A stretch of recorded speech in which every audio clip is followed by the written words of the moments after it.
Welcome everyone to this new video. Today I will be talking about a new manga for you guys to read and basically just highlighting the reasons you should check it out. So if you are interested in knowing further about this manga and that you are new around, just make sure to hit the like button and subscribe. Without further ado, let's jump into it. So the manga I will be recommending to you guys today is called The Hunters Guild Red Hood by Yuki Kawaguchi. By the time I record this video, it's still around 3 chapters, and if the title of this manga makes you think about Little Red Riding Hood, then it's just something normal. Actually, this manga is kind of inspired from this European old fairy tale.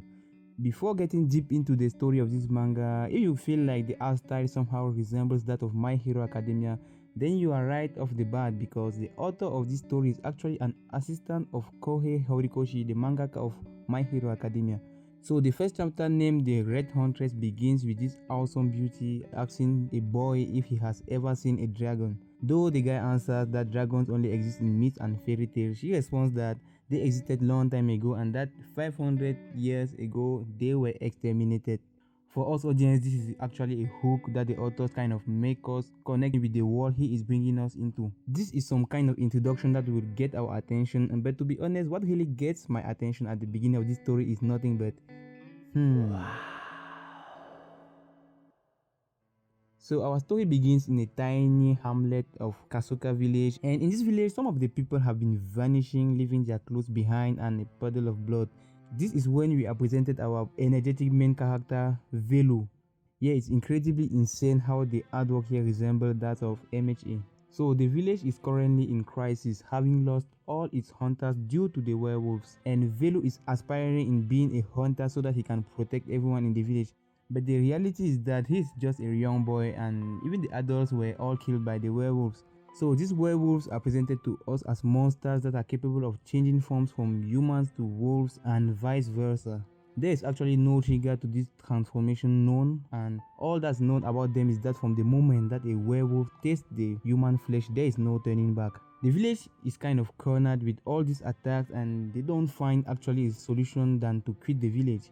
That's when the mayor of the village comes into play with a solution, as he sent a request to the well-known Hunters Guild. In this story, the Hunters Guild is a guild of mercenaries who specializes in hunting monsters.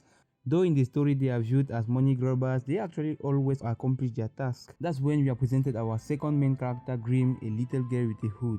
Actually, this is a direct reference to the main character of Red Riding Hood, and if you are interested in reading this tale, I will leave a link in the description below so that you can check it out. Grim is a member of the Hunters Guild sent to the village to hunt the werewolves, and her presentation in the story is rather peculiar and straightforward. She and the other members of the Hunter Guild aren't trying to become heroes as she declares. This is a win from the story of My Hero Academia, and this takes us to the actual theme of the series. After a series of events that occur in the first chapter, the werewolf is being discovered to be the mayor's wife. This is when we are revealed with this tall, beautiful woman that appears to be Grim in her adult form. I really enjoy how Kawaguchi sensei decided to draw this wolf, especially the art style, which is very nice. The shading which creates this depth in the panel. I don't know, maybe it's just the goggly eyes.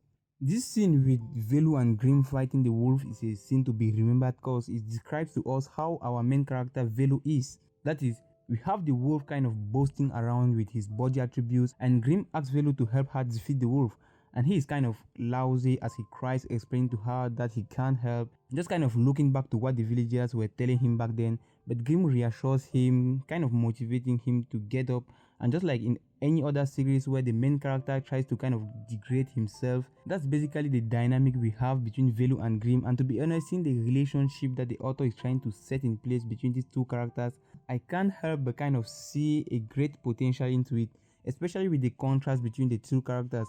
One is surely a young boy who have this strong sense of justice and this hero mindset. Meanwhile, on the other side, we have a mysterious adult which might have been alive for 500 years. The story does have the potential to take off two sides. Either one will be corrupted by the other, or the other one will be saved by the latter. At the end of the chapter, we are introduced with the dialogue that started the chapter, and Grim invites Velu to become a hunter with her. This manga is something that must be read, especially that the story just began. For me, this will be the first story I followed right off the bat, so I hope Shonen Magazine doesn't access it. I really enjoy dark fantasies and I kind of relate to this particular one. So far as the 3 chapters already released is being involved, there's actually no real humor or something that just lifts up the seriousness of the series, and I really enjoy that. I'll leave a link to read this story in the description below, so if you plan on reading it or you already read it, just leave a comment telling me how it was, and just tell me what manga you guys are following right now in Shonen Jump and what kind of manga you guys are into. And also, if you kind of enjoyed this video or this kind of videos overall, just make sure to smash the subscribe button and push a like. As always, this was Mr. Matt. Don't get cooked and stay off the hook. Peace.